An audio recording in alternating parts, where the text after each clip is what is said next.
दोस्तों नमस्कार। इस पूरे सीरीज में हम लोगों ने अब तक कवर किया हुआ है 1575 एमसीक्यूज। आज हम लोग 1576 से आगे बढ़ेंगे।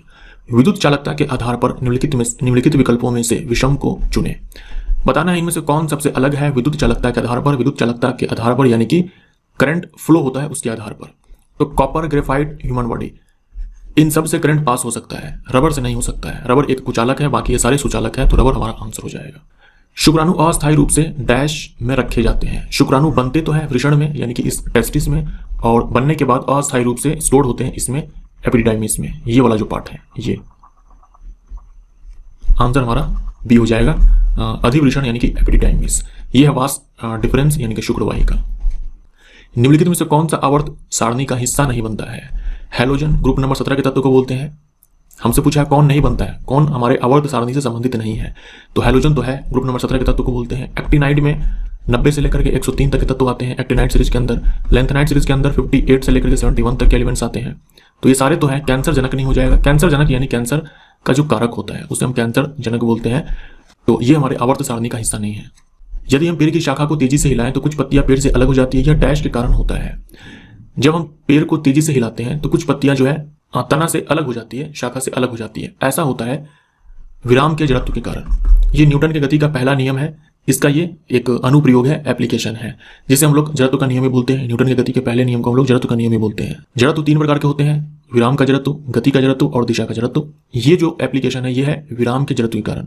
पत्तियां जो है ये विराम अवस्था में रहती है, तो जड़त्व के कारण ये विराम अवस्था में बनी रहती है, लेकिन जो शाखा है वो अचानक से गति में आ जाती है, जिसके कारण पत्तियां नीचे गिर जाती है। धरती से टकराने से तुरंत पहले 2 किलोग्राम द्रव्यमान की वस्तु की गतिज ऊर्जा 400 जूल है। इसे इस ऊंचाई से गिराया गया था। देखो, जमीन पर टकराने से ठीक पहले गतिज ऊर्जा जो होती है ये अधिकतम होती है, ये मैक्सिमम होती है, यानी कि ये जो 400 जूल ऊर्जा है यहाँ पर ये अधिकतम है, और इस समय स्थितिज ऊर्जा 0 होती है। जब ये जो वस्तु है ये अपने मैक्सिमम हाइट पे रहा होगा उस समय स्थितिज ऊर्जा मैक्सिमम रही होगी, और वो कितनी रही होगी? 400 जूल। 400 जूल और गतिज ऊर्जा 0 रही होगी। जैसे जैसे ये जो वस्तु है ये नीचे की ओर आया, इसकी स्थितिज ऊर्जा घटती चली गई, गतिज ऊर्जा बढ़ती चली गई। जमीन से टकराने से ठीक पहले गतिज ऊर्जा अधिकतम हो गई, स्थितिज ऊर्जा 0 हो गई, और जब अधिकतम ऊंचाई पर यह वस्तु था तब स्थितिज ऊर्जा अधिकतम थी 400 जूल के बराबर। यानी कि जो mgh है हमारा ये है 400। m का मान है 2, m का मान है 2, g का मान 10 लेना है, h का मान हमें चाहिए, तो ये 400 हो जाएगा। h बराबर हो जाएगा हमारा 400 बट्टे में 2 गुने में 10। 1 जीरो से 1 जीरो खत्म हो जाएगा, 2 से 40, 20 टाइम्स कैंसिल आउट हो जाएगा। सी हमारा आंसर हो जाएगा। निम्न में से क्या अधातुओं का भौतिक गुण नहीं है, फिजिकल प्रॉपर्टी नहीं है, केवल ठोस अवस्था में होते हैं? क्या ये कहना सही है? अधातुएं क्या केवल ठोस अवस्था में होते हैं? नहीं। ए हमारा आंसर हो जाएगा। हाइड्रोजन, हीलियम, नाइट्रोजन, ऑक्सीजन, ये सारे गैसेस हैं। उसके बाद ब्रोमीन लिक्विड स्टेट में है, तो ये ठोस अवस्था में, द्रव अवस्था में, गैस अवस्था में, तीनों ही अवस्था में हो सकते हैं अधातु। तो ए हमारा आंसर हो जाएगा। उसके बाद ये आघातवर्धनीय और तन्य नहीं होते हैं। यहां पर आपको समझना है कि ये आघातवर्धनीय और तन्य नहीं होते हैं। आघातवर्धनीय न होना और तन्यता, यानी आघातवर्धनीय और तन्यता इनके अंदर नहीं होती है। ये धातुओं की गुण है। उष्मा और विद्युत के कुचालक होते हैं, ये सही है, ये भी सही है, और गलनांक और क्वथनांक कम होता है, ये भी सही है। इनमें से कौन सा सही मिलान नहीं है? नींबू में ऑक्जेलिक अम्ल होता है, यही हमारा आंसर हो जाएगा। ये गलत है। नींबू में सिट्रिक अम्ल होता है, ऑक्जेलिक अम्ल टमाटर में होता है। इमली में टार्टरिक अम्ल होता है, सही है। चींटियों के डंक में फॉर्मिक अम्ल होता है, ये भी सही है। फॉर्मिक अम्ल को ही हम लोग मेथनोइक अम्ल बोलते हैं। कट्टे दूध में लैक्टिक अम्ल होता है, सही है। ये हमारा आंसर। सोडा एसिड अग्निशामक यंत्रों में उपयोग किया जाने वाला लवण है, यानी कि सॉल्ट है। तो सोडा एसिड फायर एक्सटिंग्विशर, ये आग बुझाने वाला यंत्र है। इसकी सहायता से हम लोग आग को बुझाते हैं। इसमें इस्तेमाल होता है, देखो, sodium hydrogen carbonate solution. Sodium hydrogen carbonate solution, इसी को हम लोग सोडियम बाइकार्बोनेट बोलते हैं, इसी को हम लोग बेकिंग सोडा बोलते हैं। सोडियम हाइड्रोजन कार्बोनेट, ये हमारा आंसर हो जाएगा। सल्फर डाइऑक्साइड का अपेक्षित आणविक द्रव्यमान क्या है, यानी कि मॉलिक्यूलर मास क्या है? सिंपली यही पूछा है आपसे। सल्फर डाइऑक्साइड है, सल्फर का परमाणु संख्या है 16, परमाणु द्रव्यमान है 32। ऑक्सीजन का 16 होता है, यहाँ पर 2 एटम्स हैं, तो ये भी 32, 64 यू हो जाएगा। एक बैक्टीरिया अत्यधिक गर्मी, शुष्कता और विषैली रासायनिक वस्तुओं को सहन करने की क्षमता रखता है। इससे यह पता चलता है कि वह संभवतः डैश बना सकता है। यह एंडोस्पोर। एंडोस्पोर, एंडो का मतलब होता है अंतः, अंदर में, स्पोर का मतलब बीज के जैसी। तो बीज की जैसी एक संरचना है जो बैक्टीरियल सेल होते हैं उसके अंदर ये बनते हैं।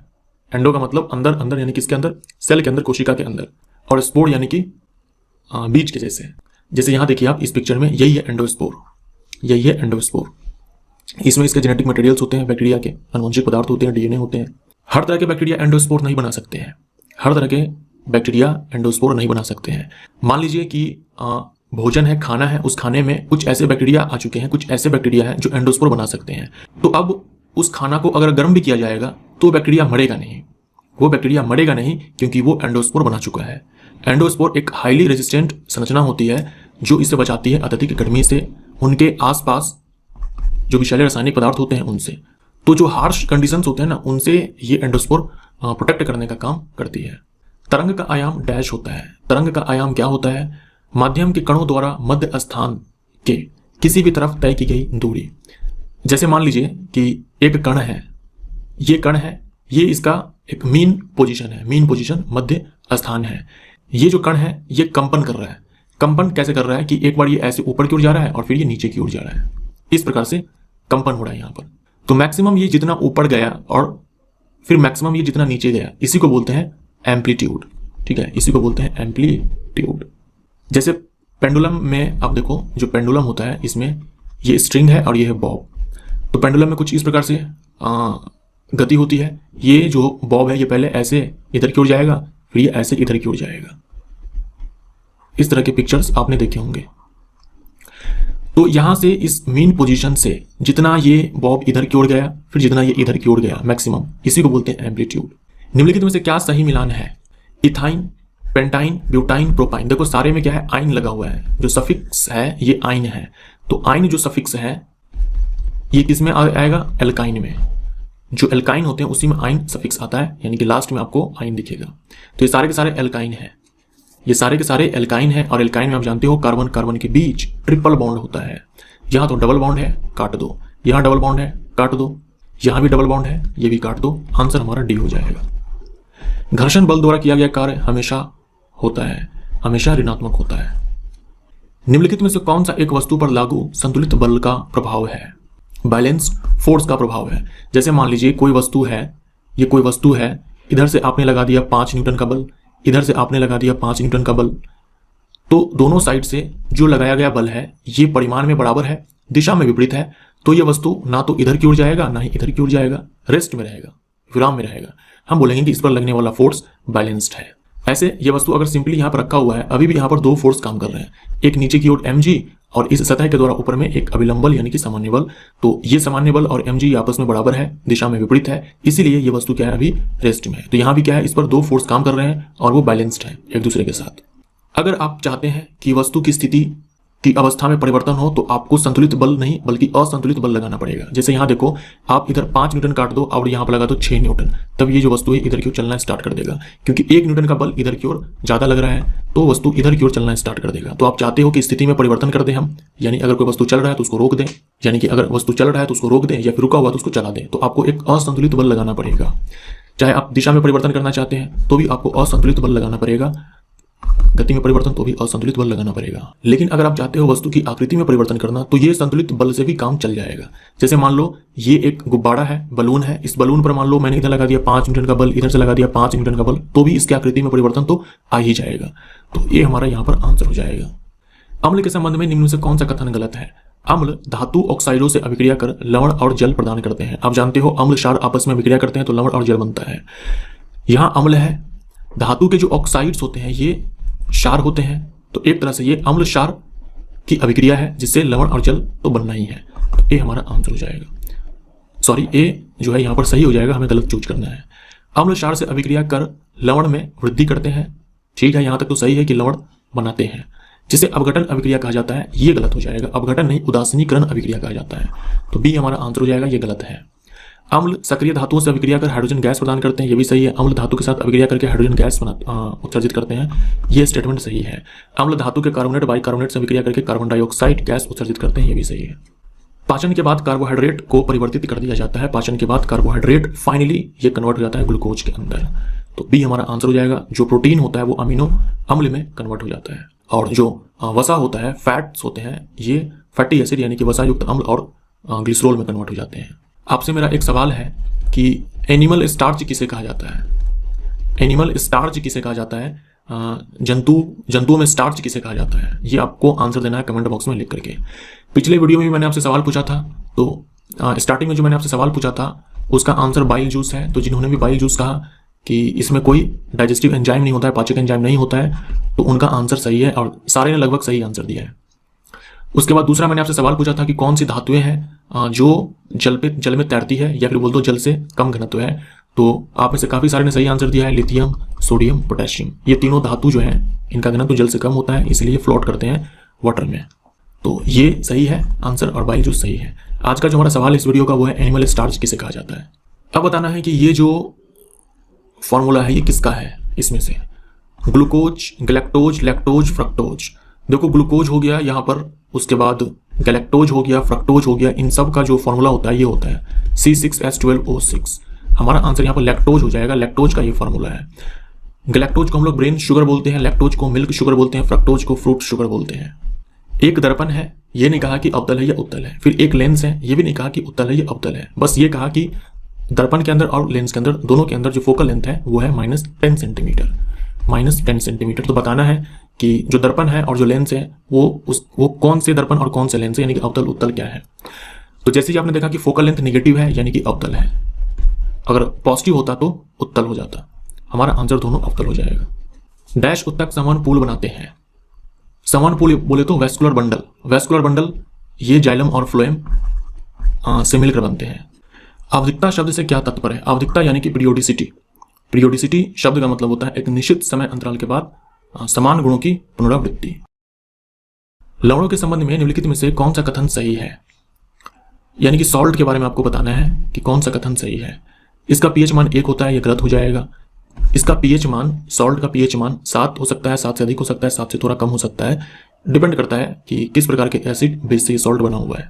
लवण अम्ल और क्षार का संयोजन है, यहाँ तक तो सही है। अम्ल क्षार आपस में अभिक्रिया करते हैं तो सॉल्ट बनता है। और धातुओं के साथ तीव्रता से अभिक्रिया करते हैं, ये गलत हो जाएगा, ऐसा नहीं होता। लवण का सबसे आम रूप सोडियम हाइड्रोक्साइड और सल्फ्यूरिक अम्ल का संयोजन है, ये भी गलत हो जाएगा। जो हम साधारण नमक बोलते हैं वो NaCl होता है, तो ये बना होता है आपका NaOH सोडियम हाइड्रोक्साइड जो कि एक प्रबल क्षार है, और HCl जो कि एक प्रबल अम्ल है, इससे ये NaCl बनता है जिसका pH 7 होता है। तो ये भी नहीं होगा, ये भी नहीं है, ये भी नहीं है। लवण उदासीनीकरण अभिक्रिया द्वारा अम्ल और क्षार के संयोजन से बनते हैं, ये सही है। तो डी हमारा आंसर। एक टकराव में डैश हमेशा की बचत की जाती है। एक टकराव में डैश की हमेशा बचत की जाती है। तो टक्कर, यहाँ पर टकराव का मतलब टक्कर है, तो मैंने आपसे कहा था ना कि टक्कर चाहे प्रत्यास्थ हो अप्रत्यास्थ हो, इलास्टिक हो इनइलास्टिक हो, हमेशा संवेग संरक्षित रहता है। सी हमारा आंसर। 4.2 किलोवाट आवर को जूल में कन्वर्ट करें। इस तरह के न जाने कितने सारे सवाल पूछे गए हैं और मैंने आपको न जाने कितने बार करवाए हुए हैं, फिर भी मैंने ले लिया हुआ है उन सारे विद्यार्थियों का दिल रखने के लिए जो बोलते हैं कि न्यूमेरिकल्स मैं नहीं करवाता। क्या करेंगे, 4.2 है, 1 किलोवाट आवर बराबर होता है 1 किलोवाट आवर बराबर होता है 3.6 × 10⁻6 जूल। इतने किलोवाट आवर के लिए हम लोग क्या करेंगे, इससे मल्टीप्लाई करेंगे। मल्टीप्लाई करके देखिएगा आंसर आपका बी आएगा। निम्न में से क्या संक्रमण तत्वों की एक विशेषता नहीं है। इनमें से अधिकांश का प्रयोग उत्प्रेरक के रूप में होता है, कैटालिस्ट के रूप में होता है। संक्रमण तत्व बोले तो डी ब्लॉक के जो एलिमेंट्स हैं, डी ब्लॉक के जो धातु है, तो ये हमारा सही है। कैटालिस्ट की तरह इनका उपयोग होता है। ये सभी वायु है। अब ये कौन सी बात है भाई, सभी के सभी वायु है। कोई भी बच्चा भी टिक मार देगा, बच्चा मतलब जिसने भी पढ़ा होगा, आप सबको पता है कि डी ब्लॉक में सारे के सारे क्या होते हैं, धातु होते हैं, तो वायु कहाँ से हो जाएगा। ये सभी धातुएं हैं और इनके क्वथनांक तथा गलनांक उच्च होते हैं, ये सही है। ये ऊष्मा तथा विद्युत के सुचालक होते हैं, ऑफकोर्स धातु है तो सुचालक होंगे ही, ये भी सही है। परागण यानी कि पोलिनेशन के बाद डैश होता है, पोलिनेशन के बाद फर्टिलाइजेशन होता है, और फर्टिलाइजेशन को हम लोग निषेचन भी बोलते हैं। लेकिन आपके एग्जाम में क्या होता है, गूगल ट्रांसलेशन का इस्तेमाल होता है अंग्रेजी से हिंदी में कन्वर्ट करने के लिए, और वहाँ पर फर्टिलाइजेशन का मतलब उर्वरीकरण, उर्वरन, यही सब होता है। निषेचन का मतलब उर्वरन। विद्युत मोटर के संबंध में निम्नलिखित में से कौन सा कथन गलत है। विद्युत मोटर में विद्युत ऊर्जा यांत्रिक ऊर्जा में परिवर्तित होती है, ये स्टेटमेंट हमारा सही है, इंपॉर्टेंट है, ध्यान में रखिएगा। दिष्ट धारा और सार्वत्रिक विद्युत मोटर, ये विद्युत मोटर के प्रकार है। देखो यहाँ पर एक चीज छूटा हुआ है, एक वर्ड यहाँ पर छूटा हुआ है, दिष्ट धारा मोटर होगा यहाँ पर, ठीक है। दिष्ट धारा मोटर यानी कि डीसी मोटर, जो कि केवल डीसी से चलेगा, डायरेक्ट करंट से। और एक होता है सार्वत्रिक विद्युत मोटर यानी कि यूनिवर्सल मोटर। यूनिवर्सल मोटर, तो जो यूनिवर्सल मोटर होता है वो डीसी एसी दोनों पे काम करता है, और डीसी मोटर केवल डीसी पे, ऐसे एसी मोटर होगा केवल एसी पे। तो ये मोटर के प्रकार है, ये स्टेटमेंट भी सही है। विद्युत मोटर केवल दिष्ट धारा द्वारा संचालित होते हैं, ये गलत हो जाएगा। एसी डीसी या फिर एसी डीसी दोनों से हो सकते हैं, डिपेंड करता है मोटर का टाइप क्या है। विद्युत मोटर उत्पन्न करने के लिए विद्युत मोटर के चुंबकीय क्षेत्र और घुमावदार धाराओं के बीच अंतःक्रिया के माध्यम से काम करते हैं। ये देखो, ये मैग्नेट्स होते हैं, तो ये जो मैग्नेट्स होते हैं तो इनके बीच में मैग्नेटिक फील्ड बनता है, यानी कि चुंबकीय क्षेत्र बनता है। उसके बाद ये आर्मेचर होता है जिससे कि करंट फ्लो होता है, फिर ये घूमते हैं और हम अपना काम निकालते हैं। यानी हमने दिया इलेक्ट्रिक करंट विद्युत ऊर्जा, उसके बाद ये घूमना स्टार्ट हो जाता है। यानी अब जो इलेक्ट्रिक एनर्जी है वो कन्वर्ट हो चुकी है मैकेनिकल एनर्जी में। यही चीज यहाँ पर लिखा हुआ है कि चुंबकीय क्षेत्र और घुमावदार धाराओं के बीच, यही है घुमावदार धाराओं के बीच, इनके आपस में क्रिया करने से ये विद्युत मोटर काम करता है। यही चीज यहाँ पे लिखा हुआ है। विद्युत बल्ब का फिलामेंट आमतौर पर टंगस्टन का क्यों होता है? टंगस्टन का क्यों होता है? क्योंकि इसका जो गलनांक होता है, मेल्टिंग पॉइंट होता है, वो बहुत ही हाई होता है। साथ में जो प्रतिरोधकता होती है ये भी अत्यधिक होती है। तो इसकी उच्च प्रतिरोधकता यानी कि हाई रेजिस्टिविटी और मेल्टिंग पॉइंट के कारण। परमाणु त्रिज्या की गणना डैश में की जाती है। परमाणु त्रिज्या को हम लोग नैनोमीटर में मापते हैं। देखो एनसीईआरटी में एक लाइन लिखा हुआ है कि परमाणु त्रिज्या को हम लोग नैनोमीटर में मापते हैं, इसीलिए आप आंसर को नैनोमीटर में ही टिक मारना अगर इस तरह का सवाल आए तो। वरना मापने के लिए हम लोग मीटर में माप सकते हैं, सेंटीमीटर में माप सकते हैं, एंगस्ट्रम में माप सकते हैं। एक एंगस्ट्रम होता है 10⁻⁻10 मीटर और एक नैनोमीटर होता है 10⁻⁻9 मीटर। तो हम लोग एंगस्ट्रम में माप सकते हैं, नैनोमीटर में माप सकते हैं, मीटर में माप सकते हैं। क्योंकि एनसीईआरटी में ये लाइन लिखा हुआ है कि परमाणु त्रिज्या को हम लोग नैनोमीटर में मापते हैं, तो आप नैनोमीटर को ही आंसर टिक मारना। उस शब्द का चयन करें जो तीसरे शब्द से ठीक उसी तरह संबंधित है जिस प्रकार दूसरा शब्द पहले शब्द से संबंधित है। यानी ये जो दूसरा है ये पहले से संबंधित है, तो आपको बताना है कि कौन सा शब्द है जो ये तीसरे से संबंधित है। स्टील ये लोहे का अयस्क है, स्टील लोहे का अयस्क है, तो एल्यूमिनियम एल्यूमिनियम का अयस्क कौन सा है? इनमें से कौन सा अयस्क है जो कि एल्यूमिनियम से संबंधित है? तो हमारा आंसर बॉक्साइट हो जाएगा। बॉक्साइट ये एल्यूमिनियम का अयस्क है। हेमेटाइट लिमोनाइट ये आयरन का अयस्क है। क्रोमाइट क्रोमियम का अयस्क है। कार्बोक्सिलिक अम्ल के सोडियम या पोटेशियम क्षार को डैश भी कहा जाता है। ये आप ध्यान में रखिएगा, इंपॉर्टेंट है। एक तो होता है साबुन, एक होता है अपमार्जक, सोप एंड डिटर्जेंट। दोनों ही लॉन्ग चैन कार्बोक्सिलिक एसिड होते हैं। लॉन्ग चैन कार्बोक्सिलिक एसिड वाले सॉल्ट होते हैं। लॉन्ग चैन कार्बोक्सिलिक एसिड नहीं बोलेंगे, लॉन्ग चैन कार्बोक्सिलिक एसिड के सॉल्ट होते हैं, यानी लंबी श्रृंखला वाले कार्बोक्सिलिक अम्ल के लवण होते हैं। साबुन के केस में सोडियम एवं पोटेशियम सॉल्ट होते हैं, जबकि अपमार्जक के केस में अमोनियम एवं सल्फोनेट लवण होते हैं, सॉल्ट होते हैं। यहाँ क्षार लिखा हुआ है, मतलब ये जो लवण है ये क्षार ये है। दोनों में क्या होगा? लॉन्ग चैन कार्बोक्सिलिक एसिड का सॉल्ट होगा। दोनों में लंबी श्रृंखला वाले कार्बोक्सिलिक अम्ल के लवण होंगे। साबुन के केस में सोडियम एवं पोटेशियम सॉल्ट, अपमार्जक के केस में अमोनियम एवं सल्फोनेट सॉल्ट। तो हमारा आंसर यहाँ पर साबुन हो जाएगा, क्योंकि यहाँ पर लिखा हुआ है सोडियम या पोटेशियम। एक वस्तु पर कार्यरत एक डैश बल इसे गति प्रदान करता है। एक वस्तु पर लगने वाला असंतुलित बल इसे गति प्रदान करेगा। जैसे मान लो कोई वस्तु है, मान लीजिए कोई वस्तु है, अगर हम इधर से भी 5 न्यूटन का बल लगाएं, इधर से भी 5 न्यूटन का बल लगाएं, तो ये दोनों ही बल एक दूसरे को संतुलित कर रहे हैं। तो हम इस पर बोल सकते हैं कि इस वस्तु पर लगने वाला कुल बल 0 है। तो अगर 0 है तो वस्तु ना ही इधर जाने वाला है ना ही इधर जाने वाला है। लेकिन मान लो अगर हम असंतुलित कर दें, इधर से 5 न्यूटन लगा, इधर से अगर हम 10 न्यूटन लगा दें, तो ये वस्तु इधर चलने लगेगा, क्योंकि इस पर नेट फोर्स जो है 5 न्यूटन काम कर रहा है इस दिशा में। तो असंतुलित बल लगेगा तो वस्तु में गति प्रदान हो जाएगा, अदरवाइज नहीं होगा। संतुलित होगा तो नहीं होगा। निम्न में से आयनिक यौगिकों का गुण कौन सा है? कौन सा एक फीचर है आयनिक कंपाउंड का?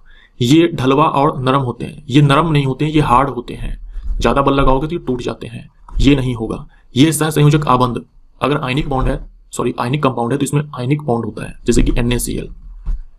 इनमें क्या है? आयनिक बॉन्ड है, यानी इसमें जो Na+ और Cl- है, इनके बीच में काम कर रहा है इलेक्ट्रोस्टैटिक फोर्स। सहसंयोजक आबंध नहीं है। सहसंयोजक में तो इलेक्ट्रॉन का शेयरिंग होता है।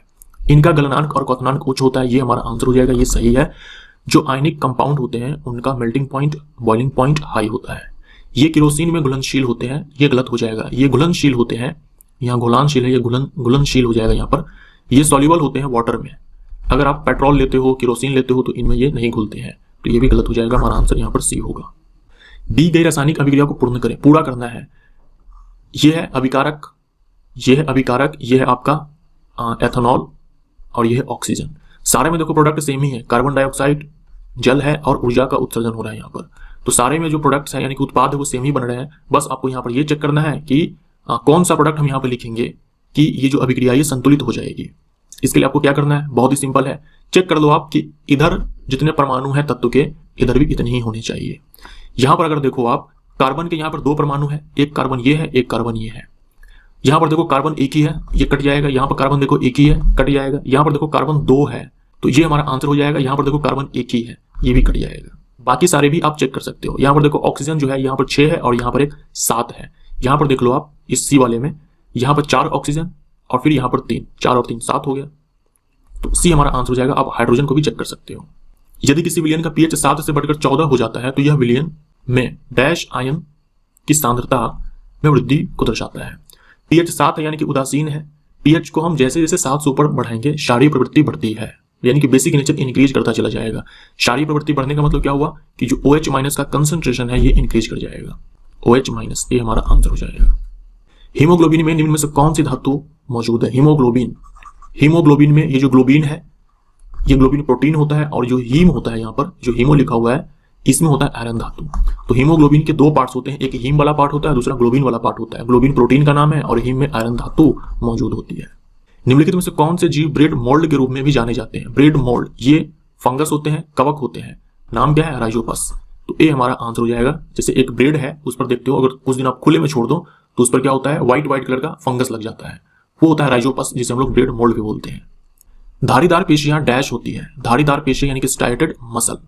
हमारे बॉडी के अंदर 3 तरह की पेशियां हैं, cardiac muscle, second skeletal muscle यानी कि कंकाल पेशी, और तीसरी है चिकनी पेशी। पहली हृदय पेशी, दूसरी कंकाल पेशी, तीसरी चिकनी पेशी। अगर आप इस कार्डियक मसल को और इस आप स्केलेटल मसल को ध्यान से देखो तो आपको इसमें धारियां नजर आ रही है इस प्रकार से। इसी को बोलते हैं धारीदार पेशी या फिर रैखित पेशी हम लोग बोलते हैं, स्ट्राइएटेड मसल बोलते हैं। और क्या अंतर है? इसमें देखो ये एक सेल को दिखाया गया है, इसमें एक न्यूक्लियस है और इसमें 3 न्यूक्लियाई है। टोटल 3 है, 1 2 3। तो जो धारीदार पेशियां होती है उसमें एक नाभिक भी हो सकती है, 2 भी हो सकती है, 2 से अधिक भी हो सकते हैं। तो यहाँ पर देखो एक नाभिक भी है, द्विनाभिक भी है, बहुनाभिक भी है। तो इसमें से हम क्या आंसर को टिक मारेंगे? तो आप इस विकल्प को भूल जाओ और इस पिक्चर से आप ध्यान में रखो कि जो धारीदार पेशियां होती है वो एक नाभिक वाले भी हो सकते हैं, एक से अधिक नाभिक वाले भी हो सकते हैं। डिपेंड करता है कि कौन सी पेशी है। अगर हृदय की पेशी है तो एक नाभिक वाली, अगर कंकाल पेशी है तो एक से अधिक नाभिक वाली पेशी होगी। ये चीज आप ध्यान में रखिएगा। और क्या अंतर ढूंढ सकते हो आप? जो कार्डियक मसल के सेल्स होते हैं वो ब्रांच्ड होते हैं, शाखित होते हैं, और जो कंकाल पेशी होते हैं वो उनके जो सेल होते हैं वो शाखित नहीं होते, यानी कि अनब्रांच्ड होते हैं, उनमें शाखाएं नहीं होती है। जो चिकनी पेशी है आप देखो, ये इसे हम बोलते हैं स्पिंडल शेप। ठीक है, स्पिंडल शेप ऐसे जो किनारों पर पतली होती है, बीच में मोटी होती है, और ये भी एक नाभिक वाली पेशी होती है। और आप यहाँ पर ये भी ध्यान में रख सकते हो कि जो हृदय की पेशी होती है वो आपके कंट्रोल में नहीं होती है, जो चिकनी पेशी होती है वो भी आपके कंट्रोल में नहीं होती है। जो कंकाल पेशी होती है जिनके कारण आप गति कर पाते हो, अपने हाथ पैर उठा पाते हो, चल पाते हो, वो सब आपके कंट्रोल में होती है। तो स्केलेटल जो मसल है यानी कि जो कंकाल पेशी है वो ऐच्छिक पेशी है, बाकी ये दोनों जो है कार्डियक और स्मूथ ये अनैच्छिक पेशी है। इतनी सारी बातें हैं जो आप ध्यान में रख सकते हो। निम्न में से किसका प्रयोग निसंक्रामक और कीटाणुनाशक के रूप में किया जाता है? Bleaching powder. Bleaching powder CaOCl2। 8 ओम, 4 ओम, 12 ओम मूल्य के क्या होता है? 8 ओम, 4 ओम और 12 ओम के प्रतिरोधक है जो कि समानांतर क्रम में जुड़े हुए हैं। तो समतुल्य प्रतिरोधकता नहीं होगा भाई साहब, यहाँ पर प्रतिरोध होगा। सिंपली प्रतिरोध कितनी होगी? समानांतर क्रम में लगे हुए हैं तो क्या होता है formula? 1/R equivalent is equal to 1/R1 plus 1/R2 plus 1/R3। क्योंकि यहाँ पर 3 ही है तो मैं यहाँ पर स्टॉप करता हूँ। अगर मान लो 4 होता तो यहाँ पर 1/R4 भी आ जाता। जितना होता उतना हम आगे बढ़ाते चले जाते हैं। यहां से देखो R1, चलो ये हो गया R1, ये R2 और ये R3। तो 1/8 प्लस 1/4 प्लस 1/12, इसका हम LCM निकालेंगे तो 24 आएगा। यहां पर हो जाएगा 3, यहां पर हो जाएगा 6 और यहां पर हो जाएगा 2। ये हो जाएगा 11/24। ये हमारा 1/R इक्विवेलेंट है। हमें क्या चाहिए? R equivalent. इक्विवेलेंट यानी कि समतुल्य होता है, R इक्विवेलेंट यानी कि समतुल्य प्रतिरोध। तो यहां से हम R इक्विवेलेंट लिखेंगे तो ये पलट जाएगा, 24/11 हो जाएगा। देखो यहाँ पर अगर 12 होता, अगर यहाँ पर 12 होता तो 12 दूनी में 24, हमारा आंसर 2 आ जाता। लेकिन यहाँ 12 से छोटा है वैल्यू, तो ये जो वैल्यू हमें यहाँ पे मिलेगा ये 2 से थोड़ा सा बड़ा होगा, थोड़ा सा बड़ा होगा। तो इस विकल्प को देखते हुए आप ये टिक मार सकते हो, 2 से थोड़ा सा बड़ा है। ये सारे जो आंसर हैं ये ओम में लिखे होंगे। ठीक है, ओम में। ओम ये SI मात्रक है प्रतिरोध के लिए। पित्त के कार्य को डैश कहा जा सकता है। पित्त यानी कि बाइल। ठीक है, बाइल जो कि लीवर बनाता है। बाइल ये लीवर बनाता है जिसमें कोई पाचक एंजाइम नहीं होता है, और बाइल स्टोर होता है पित्ताशय में, गॉल ब्लैडर में। इसका काम क्या होता है? इसका काम ये होता है कि वसा का जो बड़ा ग्लोब्यूल होता है, फैट के जो बड़े बड़े ग्लोब्यूल्स होते हैं, जैसे मान लो ये एक फैट का ग्लोब्यूल है, इसको छोटे छोटे ग्लोब्यूल्स में तोड़ना। देखो ये फैट का एक बड़ा ग्लोब्यूल था, ये सारे भी फैट्स ही हैं। ऐसा मत समझना कि ये फैट का डाइजेशन हो रहा है, फैट का पाचन हो रहा है, ऐसा कुछ नहीं है। ये फैट का एक बड़ा सा ग्लोब्यूल है जो कि टूट गया फैट के ही छोटे छोटे ग्लोब्यूल्स में। जब ये बड़ा था तो इस पर जो पाचक एंजाइम था जैसे कि लाइपेज, ये सही से काम नहीं करता। अब ये छोटा हो गया, तो जो पाचक एंजाइम्स होंगे ये आसानी से इस पर काम कर पाएंगे। तो ये जो है एक बड़ा ग्लोब्यूल टूट गया छोटे छोटे फैट के ग्लोब्यूल्स में, इसे बोलते हैं पाइसीकरण, अंग्रेजी में बोलते हैं इमल्सिफिकेशन। ये हमारा आंसर। धातुएं डैश में पाई जाती है। धातुएं किस में पाई जाती है? धातुएं पाई जाती है पृथ्वी के भूपर्पटी में, यानी कि अर्थ क्रस्ट में। पृथ्वी के भूपर्पटी में सबसे अधिक जो धातु पाई जाती है वो है एल्यूमिनियम। डैश एक चतुर्थ परमाणु तत्व है। आर्गन ये मोनो एटॉमिक है, कॉपर मोनो एटॉमिक है, क्लोरीन डाई एटॉमिक है, फास्फोरस ये टेट्रा एटॉमिक है। तो डी हमारा आंसर हो जाएगा। फास्फोरस का जो सबसे स्टेबल फॉर्म है वो है P4।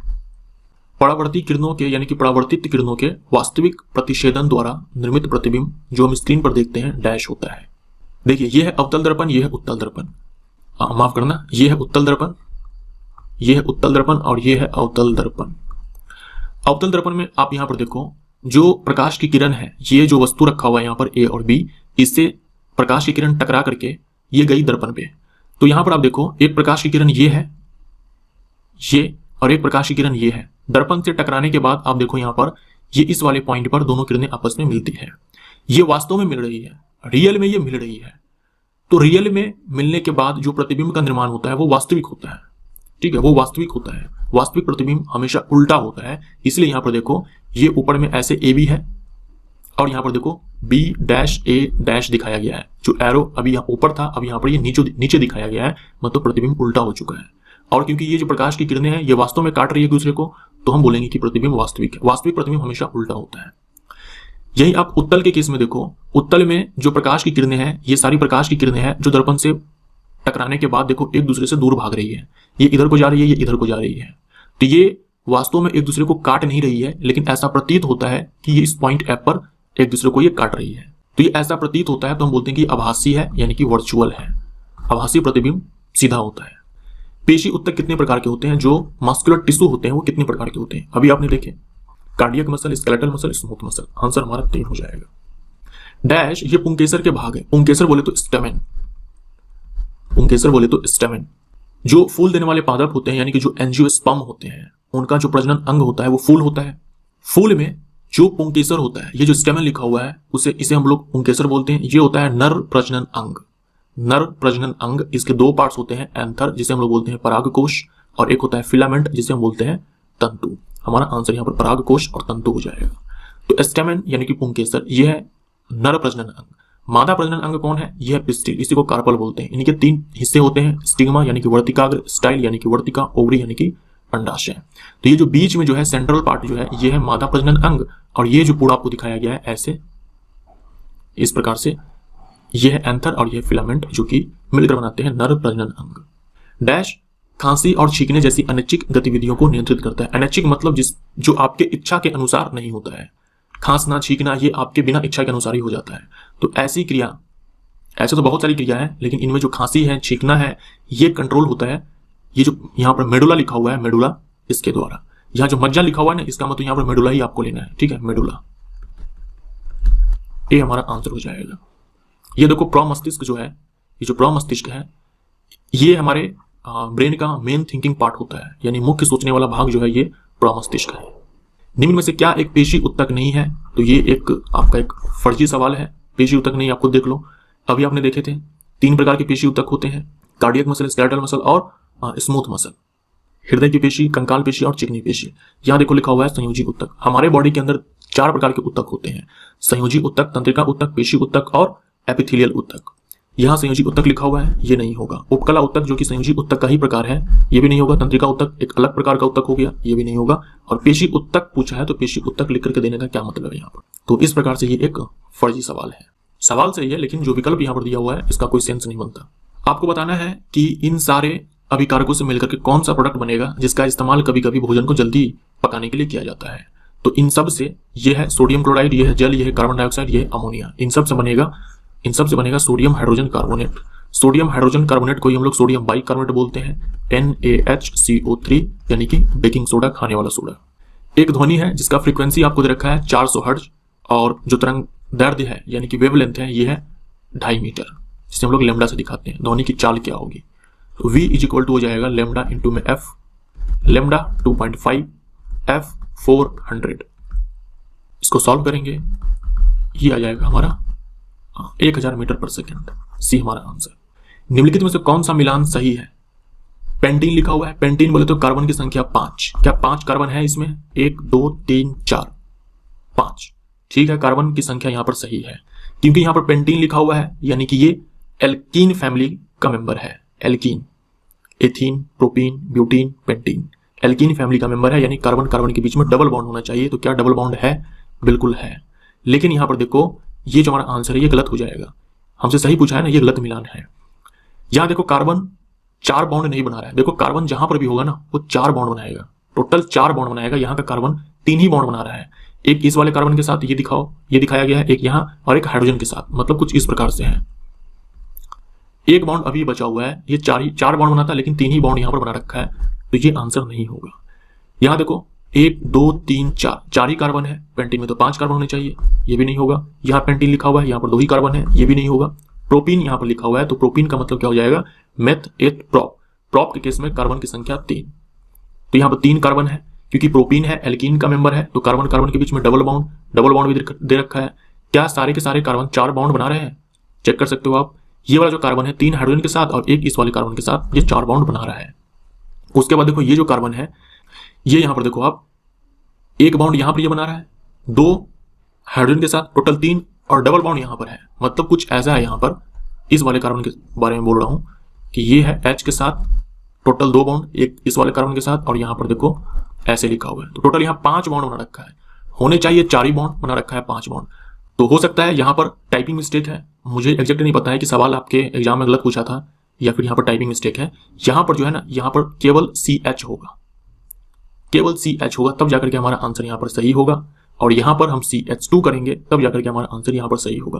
तो यहाँ पर मैं कोई भी आंसर टिक नहीं मार रहा हूँ, बस आपको मैंने ये चीज बता दिया कि कैसे आपको चेक करना है। ये हमारा आंसर सही हो जाता अगर यहाँ पर H होता केवल, ये हमारा आंसर सही हो जाता अगर यहाँ पर CH2 होता। सूत्र होता है आवर्धन का, सूत्र M बराबर HI बटे में HO।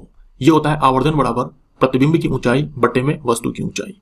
I यानी कि इमेज होता है, O यानी कि ऑब्जेक्ट होता है, M होता है आवर्धन, HI प्रतिबिंब की ऊंचाई, HO वस्तु की ऊंचाई। ये हमारा आंसर हो जाएगा। जब मेंस से ली गई विद्युत धारा 20 एम्पीयर से अधिक हो तो अति तापन होकर आग लग सकती है, इसे क्या कहा जाता है? हमारे घरों में जो हम मेंस से विद्युत धारा लेते हैं उसका मैक्सिमम वैल्यू 20 एम्पीयर होता है। रेंज होता है 5 एम्पीयर से 20 एम्पीयर। 20 एम्पीयर तक हम ले सकते हैं। अगर उससे हम ज्यादा लेंगे तो क्या हो जाएगा? अति तापन हो जाएगा। एक फॉर्मूला होता है H बराबर I²RT।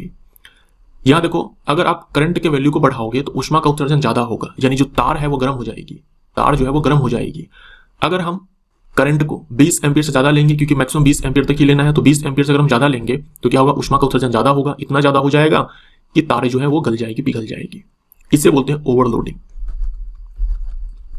ओवरलोडिंग के कई कारण हो सकते हैं। वोल्टेज का इंक्रीज होना, शॉर्ट सर्किट होना, या फिर क्या हो सकता है कि आप करंट ज्यादा ले रहे हो। निम्नलिखित में से गलत युग्म को चयन करना है। जैविक अम्ल, जैविक का मतलब यहां पर आपको लेना है ऑर्गेनिक एसिड। ठीक है, ऑर्गेनिक एसिड। तो ऑर्गेनिक एसिड रासायनिक उर्वरकों यानी कि केमिकल फर्टिलाइजर्स से प्राप्त होता है, यह गलत हो जाएगा। ऑर्गेनिक एसिड है तो हमें ऑर्गेनिक मटेरियल से मिल जाएगा, प्लांट से मिल जाएगा, एनिमल से मिल जाएगा। केमिकल फर्टिलाइजर कहने का यहाँ पर कोई सेंस नहीं बनता है। प्रबल अम्ल बोले तो स्ट्रॉन्ग एसिड, प्रबल अम्ल बोले तो स्ट्रॉन्ग एसिड।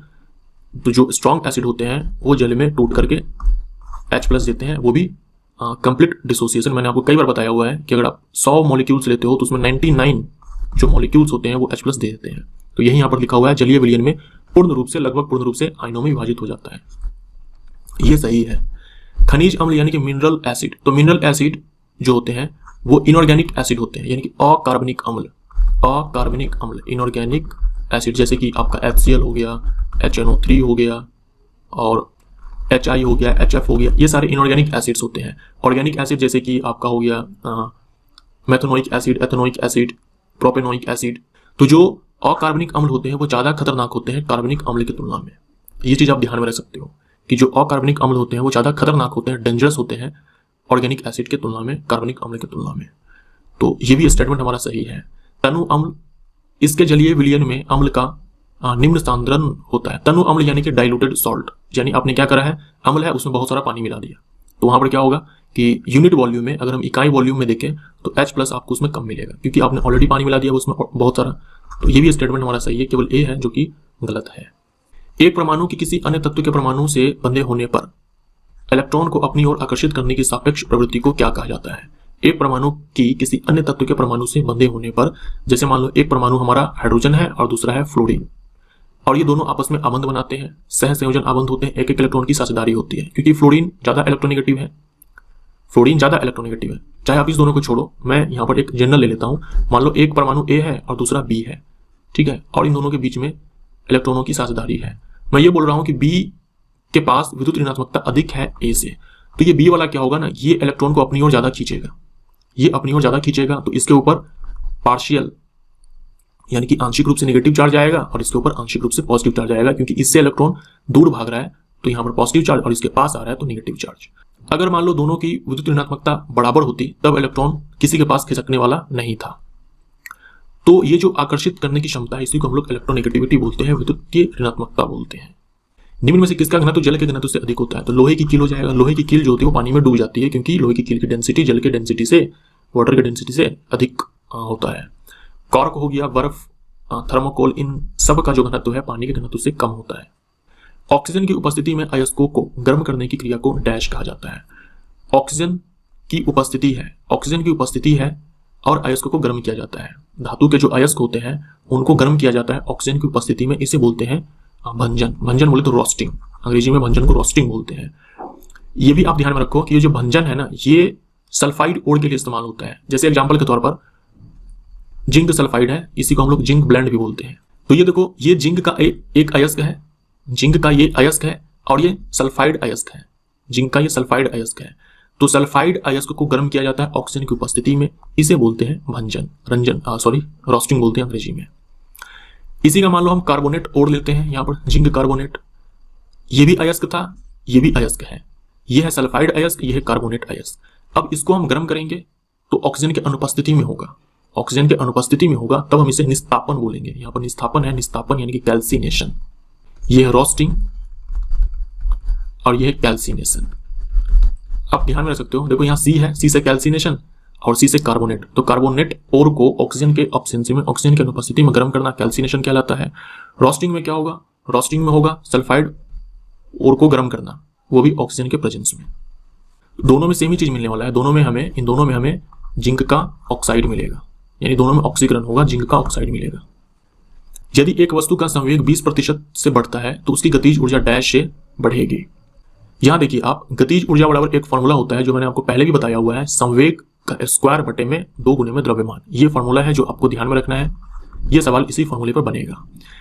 यदि एक वस्तु का संवेग 20% बढ़ता है, 20% बोले तो 1/5, 20% बोले तो 1/5, तो मान लिया कि स्टार्टिंग में जो संवेग था वो 5 था, तो बाद में कितना हो जाएगा? 20% बढ़ा दो, 5 का 20% 1 होता है, यानी कि 5 + 1 यानी कि 6 हो जाएगा। शुरुआत में 5 था, बाद में 6 हो गया। हमें गतिज ऊर्जा में कितनी वृद्धि हुई वही निकालना है प्रतिशत में। तो सबसे पहले हमें परिवर्तन निकालना पड़ेगा कि स्टार्टिंग में जितनी ऊर्जा थी उसके रिस्पेक्ट में कितना परिवर्तन हुआ, और फिर बाद में हम उसे मल्टीप्लाई कर देंगे। तो गतिज ऊर्जा में परिवर्तन चाहिए, तो सबसे पहले हम लोग गतिज ऊर्जा निकालेंगे यहाँ पर। तो प्रारंभिक गतिज ऊर्जा, प्रारंभिक संवेग का स्क्वायर बटे में 2m, प्रारंभिक संवेग हमारे यहाँ पर 5 है तो 25 बटे में 2m। अंतिम गतिज ऊर्जा, अंतिम संवेग जो कि 6 है और बटे में 2m। इसको हम इस वाले वैल्यू में पुट करेंगे। गतिज ऊर्जा अंतिम 36/2m, प्रारंभिक 25/2m और बटे में इनिशियल, क्योंकि स्टार्टिंग में जितना था उसी के रिस्पेक्ट में हम बताना है कि कितना इंक्रीज हुआ है।